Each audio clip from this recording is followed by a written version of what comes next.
Symfoniegemeente uit Amsterdam presenteerde vandaag, mede door de muzikanten Soelitsch Café. Hij speelt nu Holland.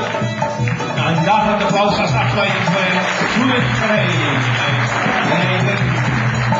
Harmonium.